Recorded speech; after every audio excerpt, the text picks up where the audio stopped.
All right, thanks for tuning into the channel today. I received a really insightful comment on one of my shorts that I put out, just identifying some of the problems with Molinism. And these are the kind of responses, honestly, that I don't mind getting. I mean, it's obviously kind of well thought out. There's some definite things I have to kind of work through here. And, this is a person who has some familiarity with Francis Turretin. It's not a lot of the mudslinging that you get in some of the other comments. And, I can sling mud all day, but I'd rather respond to substance. And so I wanted to respond to this commenter's remarks here about Molinism. And I'll read through his whole comment, and then we'll kind of dive into it and give kind of a reformed response to some of the things he outlines here. So he says, great video appealing to Francis Turretin's Institutes brings out the exact classic Reformed critique, but both of these objections rest on misunderstandings of modal logic and creaturely essences. He says that would is not a medial modality between could and will, and Turretin's dilemma assumes that would must sit ontologically between possibility, could, and actuality, will, but would is a counterfactual condition, where if you have C, then that leads to A. It's not a third category of existence. He says could defines the unbounded domain of compossible states, Kn. Would defines the invariant dispositional connection between the specific maximal circumstance C and an agent's free response A, Km. Will defines what actually occurs once God sovereignly decrees and instantiates that world, Kf. It says applying the law of excluded middle directly to divine knowledge before the decrees ignores conditional truth. It is either true that Peter would deny Christ in C, or true that Peter would not deny Christ in C. That conditional truth exists logically prior to the decree without collapsing into bare possibility or determined actuality. He says, 2, misunderstanding trans world identity and hexaity. The second objection confuses contingent historical circumstances with an agent's individual essence, hexaity. He says Molinism does not claim Peter has different parents in 1000 BC Egypt or 2026 New York while remaining the same person. A person's origin, DNA, and essential properties are part of who they are. Middle knowledge, Km, evaluates Peter's hexaity in counterfactuals involving counterfactual variations of his actual lifetime. For example, what if Peter stayed in the courtyard 5 minutes longer? And of course, we're talking about whether Peter confesses or denies Christ. Under divine conceptual realism, God eternally comprehends Peter's complete dispositional profile across all counterfactual variations without destroying personal identity. And 3, the solution is symmetrical dispositional grounding.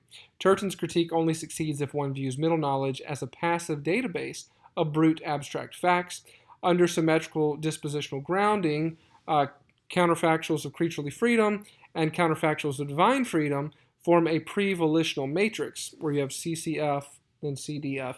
In the divine intellect, and God does not decree in the dark, he decrees with perfect, exhaustive wisdom. Of course, I told him I have to kind of think about the case he's laid out and respond to this. A lot of what he's doing here is kind of introducing some kind of modern and more well thought out Molinist distinctions and philosophical categories and language. We'll kind of go through that a little bit in our response. And I put this response together over the course of several days. So some of the things I've noticed I kind of repeat or maybe express slightly differently, but I'm really kind of getting at the same thing. And my biggest problem with Molinism is the grounding issue, and we'll cover that thoroughly in this video. So first, I would say the argument from Turretin is not simply saying that would is another word for could or will. Would, as a counterfactual truth, does make logical sense. But the question that Turretin brings out here is this: what makes the counterfactual Peter would freely deny Christ in C? What makes that true prior to God's decree? The Molinist wants to maintain the CCF, this creaturely counterfactual. If Peter were in circumstance C, Peter would freely deny Christ. They want to maintain that, but that is neither a bare possibility nor an actual future. And that's fine as far as it goes. But why is this CCF true rather than its contrary? It seems to me that either A, God's decree makes it true, B, Peter's libertarian free will makes it true, or C, it's just a brute fact. If it's A, that God's decree makes it true, then we really agree and no more discussion is needed. If it's C, that it's just a brute fact, then Peter denying Christ in circumstance C is simply true, and there is no deeper explanation for why Peter would do that rather than confess him. And I don't think that most Molinists want to go down the brute facts or primitive facts pathway. Or it could be B, that Peter's libertarian free will makes it true. And this is really probably where the discussion should focus. When we go down that pathway and we talk about Peter's free will, his libertarian free will, making one CCF true rather than its contrary, here that Peter would confess rather than deny, or vice versa. When we go down that pathway, is it Peter's essence that determines his choice? Or is it 2, the circumstances that God has decided to put Peter in that determines his choice? Or is it 3, maybe a combination of both 1 and 2, Peter's essence and the circumstances? If it's 1, Peter's essence that determines his choice, then Peter would choose X under C by virtue of being Peter. But if Peter's essence necessitates X under C, then the choice doesn't really appear to be libertarian.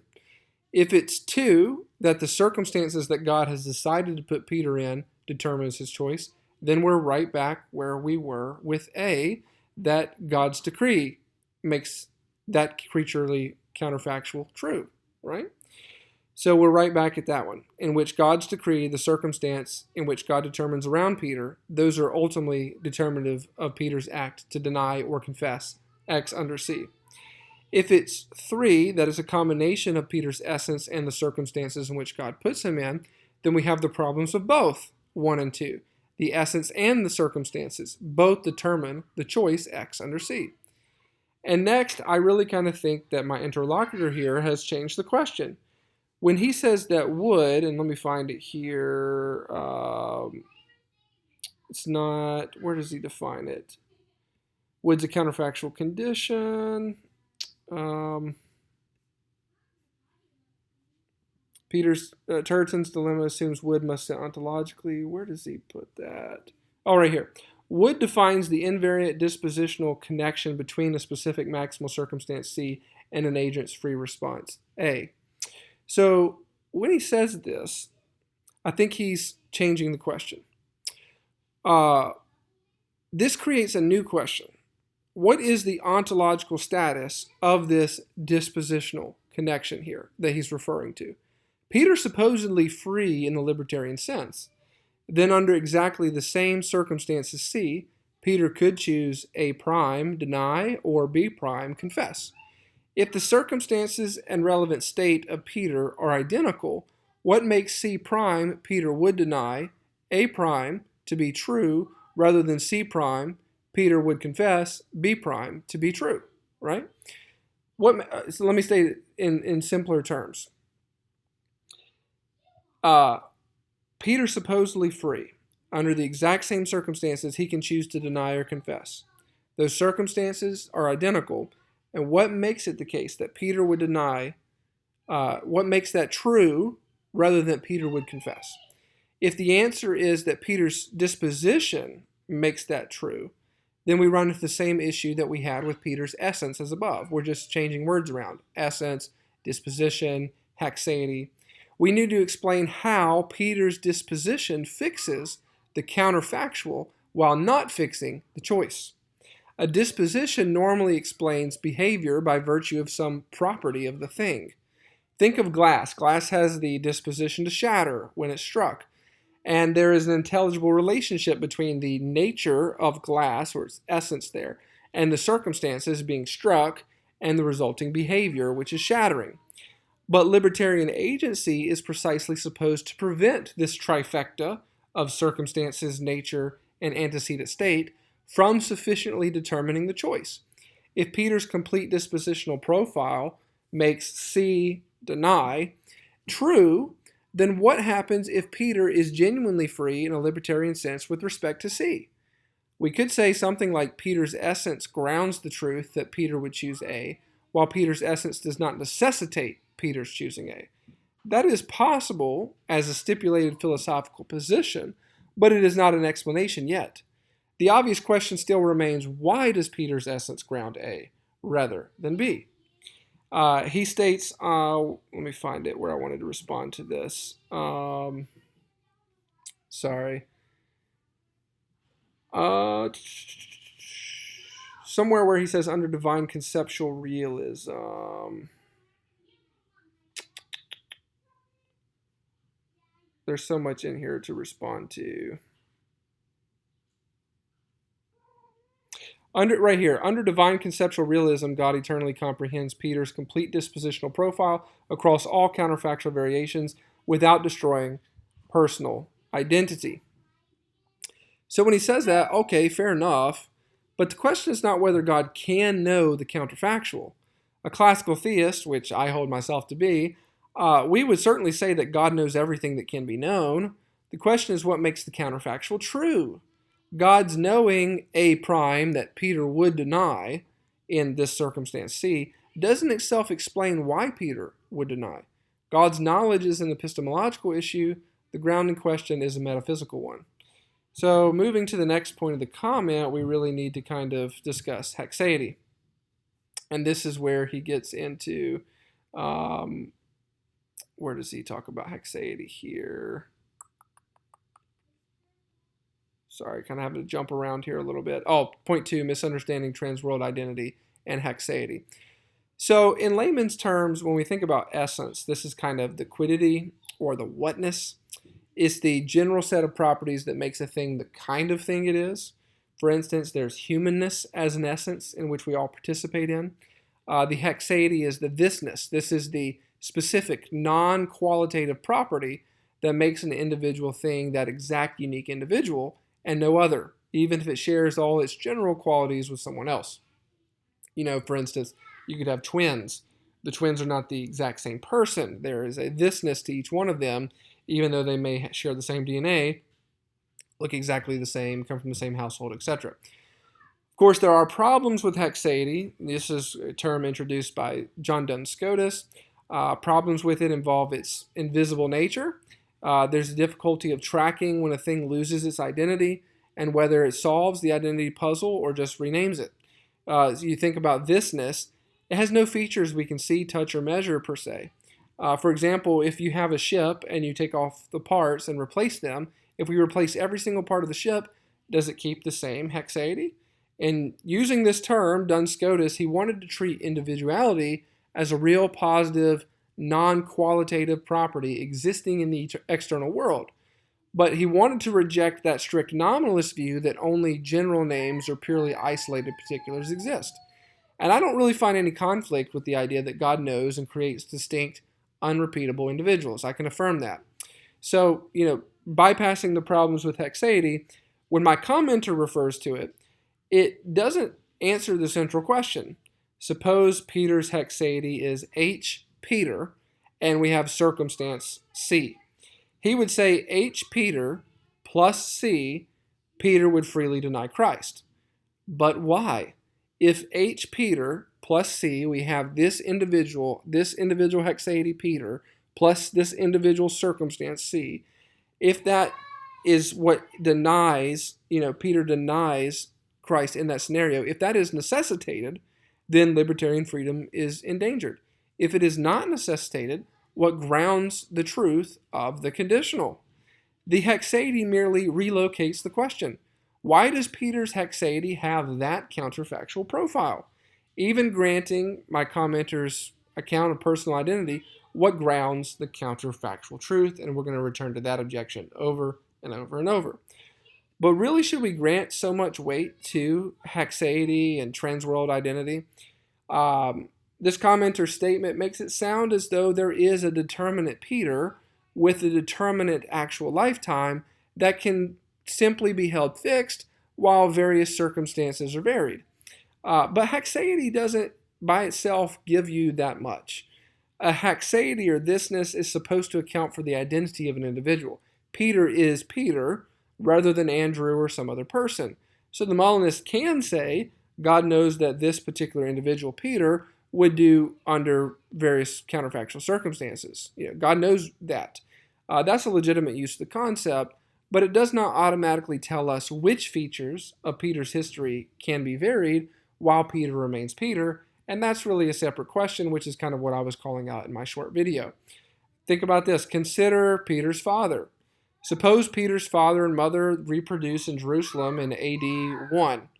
And now consider, what if Peter's father and mother had reproduced in Alexandria instead?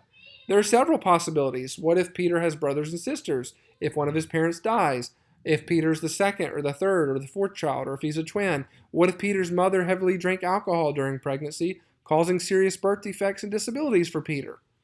So option A, we have, the possibility that Peter still exists, and then the Molinist needs to explain how the same Peter exists despite a radically different causal history.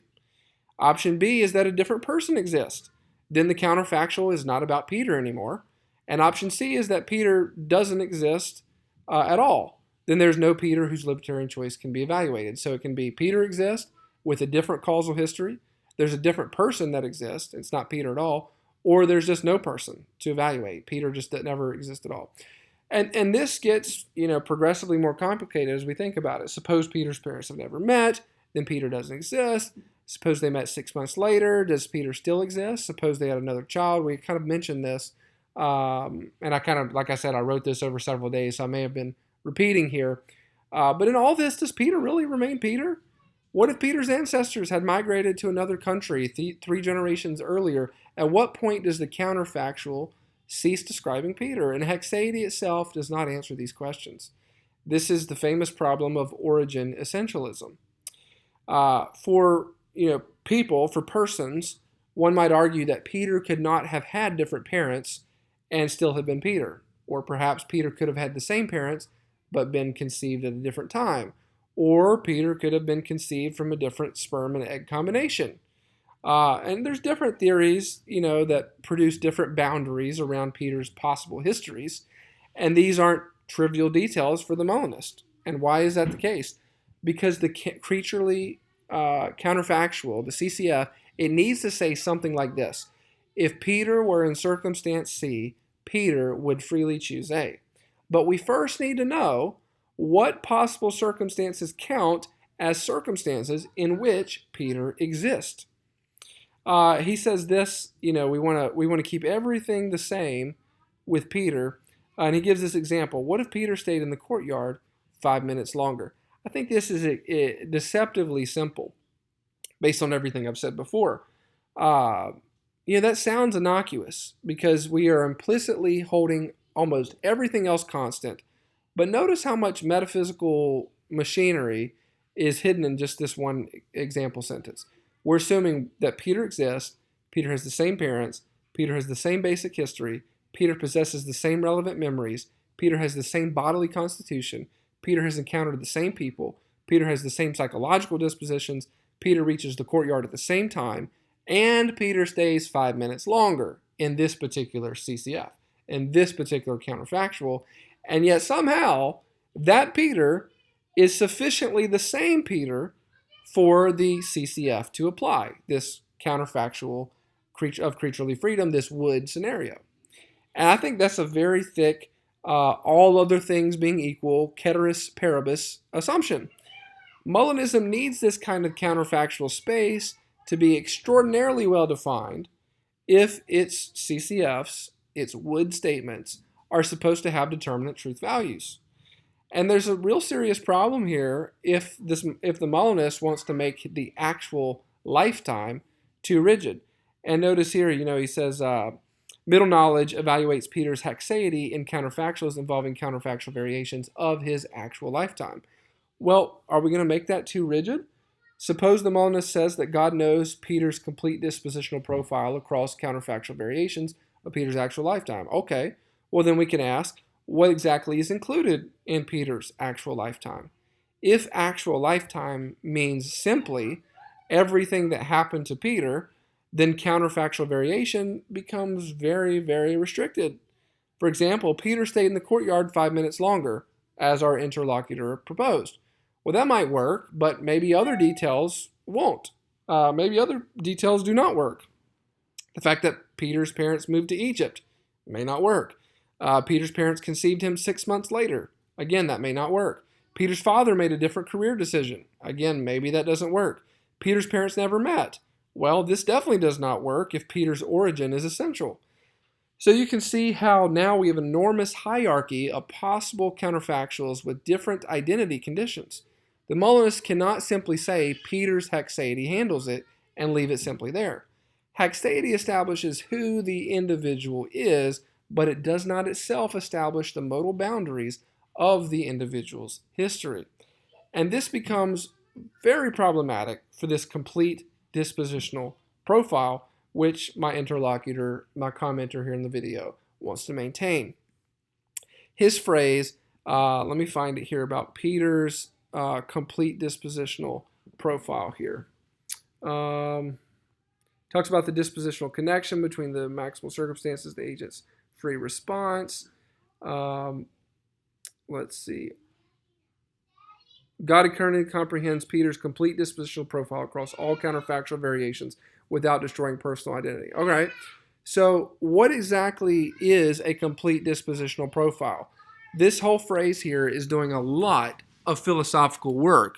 If it includes every counterfactual circumstance that, Peter would do A in C1, Peter would do B in C2, Peter would do A in C3, Peter would do B in C4. The Molinist has effectively assigned Peter a gigantic set of determinate counterfactual dispositions. But where do those dispositions come from? They cannot simply be inferred from Peter's actual history because many of those circumstances never actually occur. And they cannot be inferred merely from his hexaity because Peter being Peter does not obviously entail what Peter would freely choose under every possible circumstance. So again, we're back at what? The grounding question. And this illustrates why dispositional grounding is not an easy escape. This supposedly, resolves it, right? That Peter's complete dispositional profile is what God comprehends under all counterfactual variations without destroying personal identity. This dispositional grounding is not an easy escape. There's an important difference between Peter has a disposition to deny Christ under C, under this circumstance, and Peter would freely deny Christ under C. The first, that Peter has a disposition to deny Christ, that sounds like an ordinary dispositional property. But the second is a claim that Peter would freely deny Christ under circumstance C. That statement there is a claim about a libertarian counterfactual. If the disposition is sufficiently explanatory to make the counterfactual true, then we need to explain why it doesn't also make the action determined. Let me say that one more time. If Peter's disposition sufficiently explains the fact that this counterfactual is true, then we need to have the Molinists explain why that doesn't also make the action determined. If it isn't sufficiently explanatory, then calling it a disposition hasn't grounded the counterfactual. And so we're back again to what? The grounding question. There's also the possibility of infinite regress here. We could ask the Molinists, why does Peter have the counterfactual profile he has? And I guess their answer would be, based on my interlocutor here, because of Peter's nature and hexaity. Well, why does Peter have that nature and hexaity? If the answer is because that's just who Peter is, then we have a primitive, or worse, a brute fact. But now consider Peter's parents. Their counterfactual profiles contribute to the circumstances in which Peter exists, and their parents' profiles contributed to theirs. We don't necessarily get a literal, vicious infinite regress because a Molinist can impose their essential origin conditions and stop the regress. But the point is that hexaity does not magically generate the counterfactual structure. It tells you which individual you're talking about, and that's it. And so I think that my interlocutor wording here needs some pushback. His statement, going back here about Molinism, does not claim Peter had different parents in 1000 BC Egypt or 2026 New York while remaining the same person. When you think about that, that's not really a necessary defense. I understand why he said that, because The example I gave in my short video was more in response to someone who does not have a well-formed Molinism, who wanted to make that very argument, that your parents and location and everything could vary and you could still somehow be the same person. So I can concede that this may not be something most Molinists want to claim, but that's not the real issue. My question is not really whether Peter can have different parents while remaining Peter. My question is what determines the boundaries of the possible histories in which Peter exists.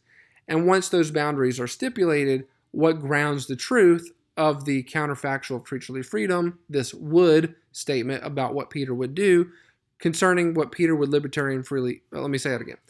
What grounds the truth of the CCF concerning what Peter would libertarianly choose within those histories? And that's very hard for Molinism to evade. The boundaries of possible histories in which Peter exists, once you get those boundaries, you have to still have the grounding of the truth for that particular CCF that Peter would libertarianly choose within those histories. So Hexady answers the question of which individual, but it does not by itself answer why this counterfactual history then is contrary. Why this counterfactual then is contrary, right? Why would Peter deny rather than confess? And that's really what they need to answer. And there's a deeper problem here. Suppose we grant everything he says here about transworld identity and hexaity. Let's stipulate this. God knows exactly which possible histories contain Peter and exactly which properties are essential to Peter, okay?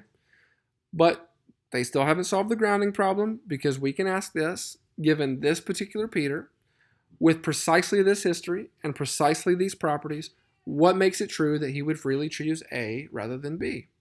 The identity question, the grounding question are distinct. Our interlocutor has responded to the first while leaving the second intact. So you can actually, this whole point number 2, I don't grant the transworld identity and hexaity.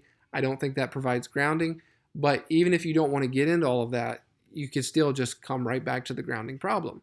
I'm willing to grant, for instance, my interlocutor here, his account of Peter's identity for the purposes of argument. It still does not follow that Peter's hexaity grounds the determinate counterfactual about his libertarian choice. Hexaity establishes numerical identity, not the entire counterfactual history of an individual. The Molinist still needs an account of which alterations to Peter's history preserve Peter, and why a particular libertarian counterfactual is true within those histories. Even if we grant the Molinist account of transworld identity and origin, they have not yet shown that Peter's hexaity grounds the truth of Peter would freely choose A and C.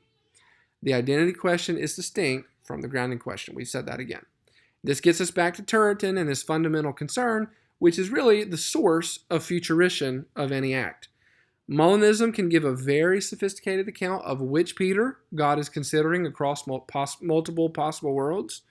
What it still has to explain is why this Peter, in this counterfactual circumstance, has the determinate libertarian response rather than its contrary prior to God's decree. So the last thing here on point 3, the solution, he says, symmetrical dispositional grounding. He says Turretin's critique only succeeds if one views middle knowledge as a passive database of brute abstract facts. Under symmetrical dispositional grounding, CCFs and CDFs, creaturely counterfactuals and counterfactuals of divine freedom, form a pre-volitional matrix in the divine intellect. God doesn't decree in the dark. So our interlocutor proposes this, where CCF, counterfactuals, creaturely freedom, CDF, counterfactuals, divine freedom, that these form a pre-volitional matrix in God's intellect. So in other words, God doesn't first decide, I will create world W, and then discover A prime, Peter would deny Christ here. Rather, God eternally knows the entire network of counterfactual truths and chooses which world to actualize. However, pre-volitional does not mean ungrounded, right? And that's the problem we are going to uncover over and over and over. Pre-volitional, okay, I can grant that there's something that's pre-volitional, but that does not mean ungrounded. Turretin's objection is precisely what grounds something prior to God's will. The problem is not chronological, of course. Classical theists understand that God doesn't have to learn something before deciding. Classical theism doesn't have God sitting around waiting for information. The question is logical and explanatory dependence. I understand that, these would-be scenarios, these CCFs, they're not temporally prior to God's decree. My question, and Turretin's question, concerns their explanatory ground. Why is CCF, Peter in C, true, Peter denying Christ, true, rather than its contrary? Turretin is not primarily objecting to the word would, he's objecting to the source of futurition. The Molinist says that before God decrees, Peter would deny Christ in C. And Turretin asks then, what gives that denial its determinate woodness? If Peter himself, then God depends upon a creaturely determination. If God's decree, then middle knowledge isn't actually prior to the decree. If Peter's essence, then we need an account of how the essence grounds the counterfactual without determining the libertarian act. And if it's a primitive truth, then we've just admitted that there's an ungrounded contingent truth outside of God's decree. And the law of excluded middle does work in my favor here. He's kind of, I think he said something in here about applying the law of excluded middle.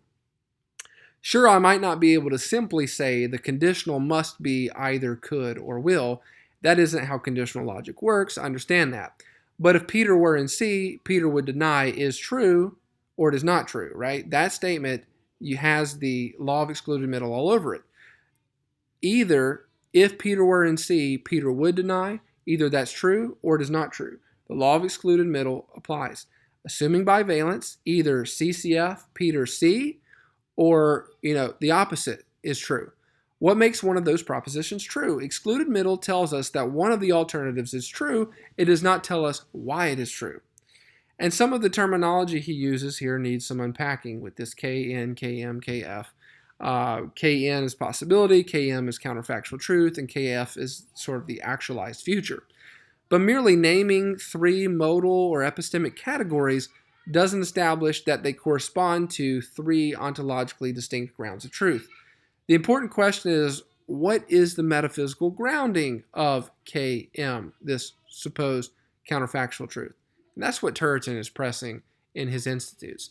My claim in my video that would collapses into could or will doesn't work in the scenario that he's created, in which conditional truths are being considered.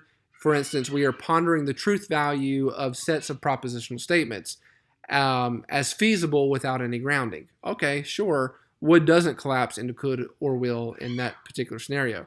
But that really begs the question. It assumes that there is some kind of grounding for the would-be scenario that makes it truly a CCF, then bare possibility or certainly future. And without that grounding, my objection remains. Of course, all sorts of conditional truths can be suspended in the air and considered abstractly. I grant that would is a counterfactual condition. My question is, what grounds the truth of that counterfactual prior to God's decree? Without a grounding, would indeed collapses to either could or will. If God's decree grounds it, then it isn't middle knowledge in the Molinist sense. If the creature grounds it, God's knowledge and decree are explanatorily dependent upon a creaturely determination. If the creature's essence grounds it, then explain how an essence makes a specific libertarian counterfactual true without making the choice necessary.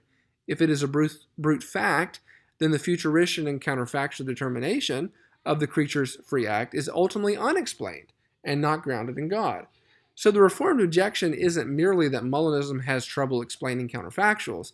Rather, the Molinist has introduced a realm of definite creaturely counterfactuals that God does not determine, but he must know in order to determine which world to actualize. So that kind of reverses the direction of explanation from my position. The Reformed view of providence says that there is first God's decree, second the certainty of creaturely acts, and three the execution through secondary causes.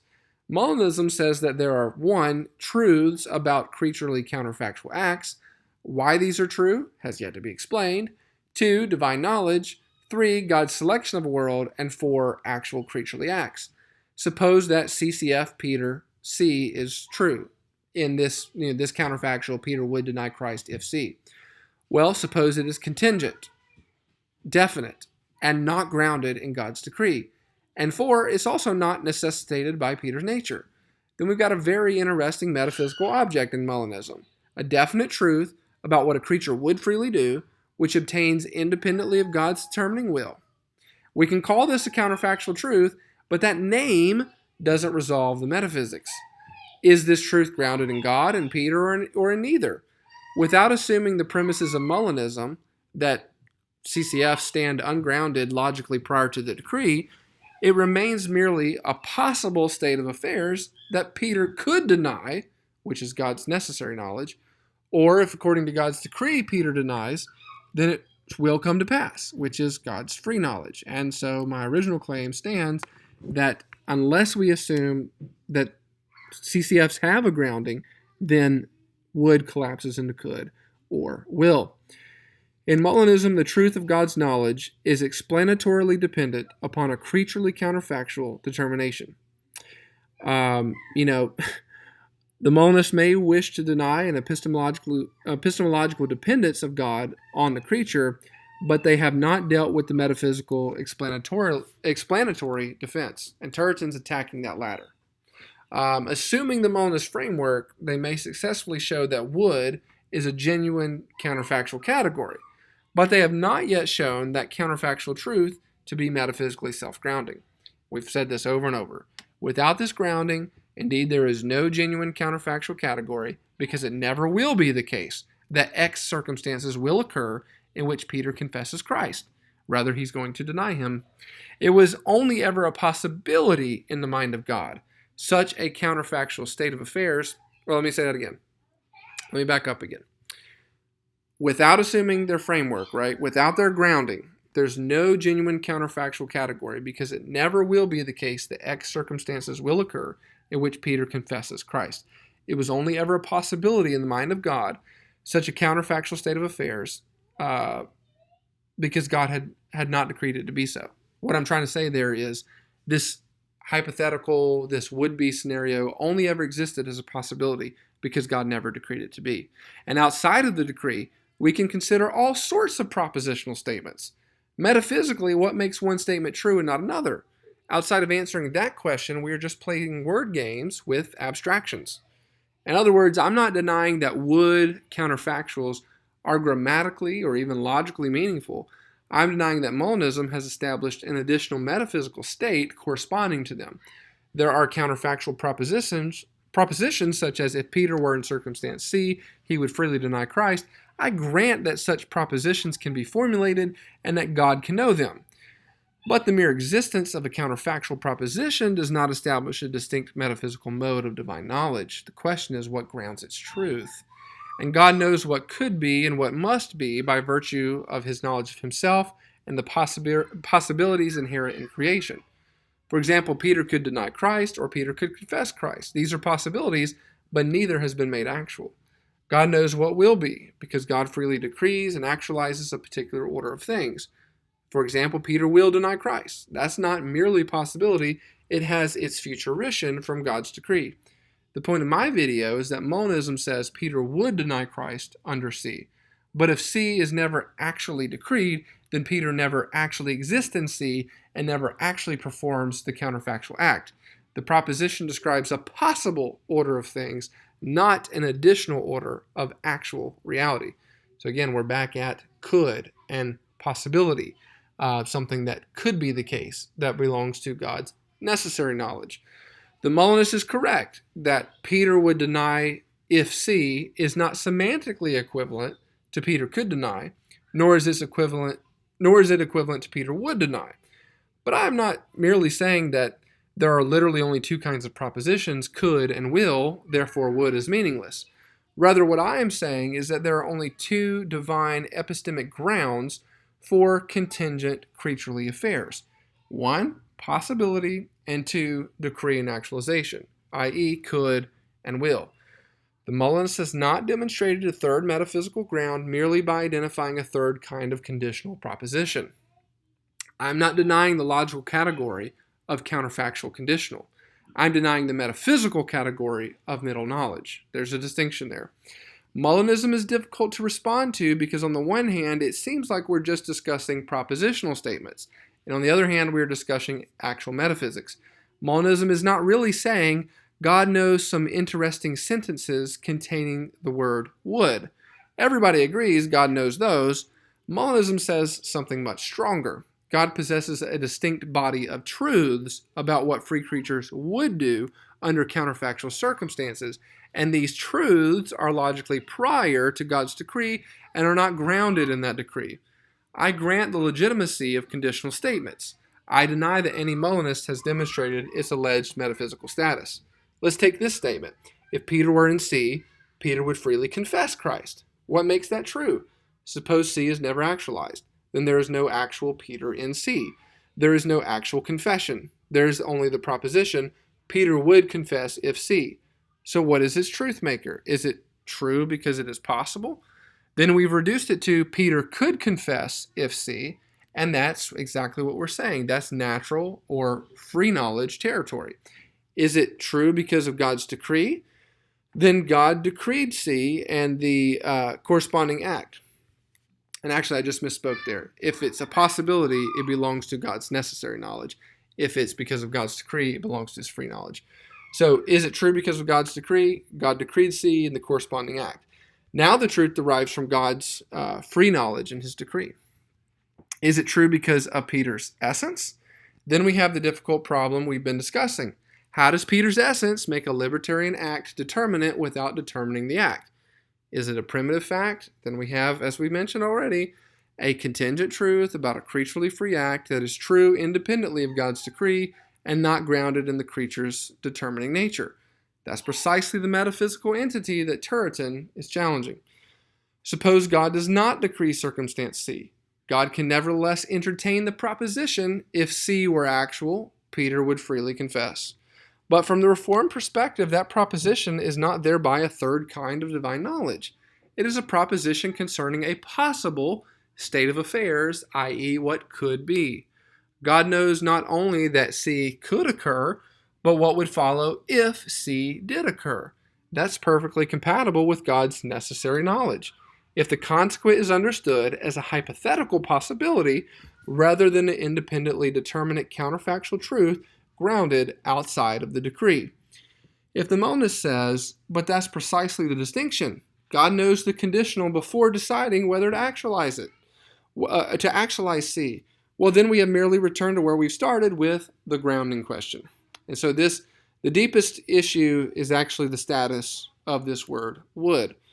My interlocutor says that would defines the invariant dispositional connection between C and A. We can ask, is that connection itself necessary or contingent? Let me see where he actually says this in his response here. Would is a counterfactual condition. C leads to A, not a third category of existence. Well, okay, so this invariant dispositional connection. Is that connection necessary or contingent? If it's necessary, why is Peter's libertarian response to C necessary? If it's contingent, what grounds its contingency?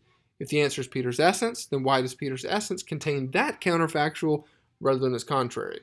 If the answer is that's simply what Peter would freely do, we've gone in a circle, and we are essentially being told the counterfactual is true because the counterfactual is true, and that's not grounding. The classic twofold distinction in God's knowledge is itself grounded in a metaphysical thesis about the source of truths known by God. Necessary knowledge concerns things God knows necessarily. Free knowledge concerns things whose futurition depends upon God's free decree. The Molinist burden is to demonstrate a third class, contingent truths about creaturely acts whose truth is definite prior to and independent of God's decree, and that is the controversial claim of Molinism. And there's that important distinction that we have to hit between truth and futurition. For instance, I can grant that God knows every true proposition, and that would include, counterfactuals of creaturely freedom, but that does not mean that every true proposition corresponds to an independently existing metaphysical futurition. If Peter had been in C, Peter would have confessed. Well, that could be a meaningful proposition taken by itself. But the question is, does that proposition describe an already determinate contingent reality? Or does it describe a possible hypothetical relation? Molinism seems to be saying that it is a determinate contingent reality, to which the Reformed scholasticism of Turretin and later on would ask what makes it determinate. Reformed scholastics can and we do speak of simultaneous potencies and real alternative possibilities. Peter can possess a potency towards confession even though God decrees denial. But undecreed alternatives can be genuine possibilities without possessing independent futurition. Peter genuinely has the potency to confess Christ. God genuinely knows that possibility, but it does not follow that Peter would actually confess NC is an independently determinate truth prior to God's decree. And Richard Mueller, he discusses this topic in detail in his book titled Divine Will and Human Choice, Freedom, Contingency, and Necessity in Early Modern Reformed Thought. While I don't have a lot of time to sufficiently represent what he states, I will make a brief point of application from what I understand him to be arguing regarding synchronic contingency. Mueller would caution us not to argue that synchronic contingency itself is incompatible with Reformed theology. It isn't. The Reformed scholastics can say that Peter has simultaneous potencies toward contrary acts in the moment of the act, while also saying that God's decree renders the actual act certain.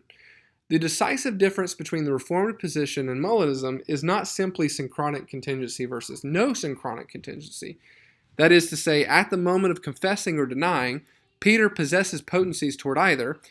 It is, where does the actual futurition of the contingent event come from? And how does God's causal determination relate to the creature's simultaneous potency? The Reformed position acknowledges that God knows Peter could confess, but God decrees that Peter will deny. The would proposition, the CCF, can be entertained hypothetically, but its truth value does not constitute an independent source of futurition. The Molinist position states that God knows Peter would freely deny in C before God decrees C. God then decrees C, therefore Peter will deny.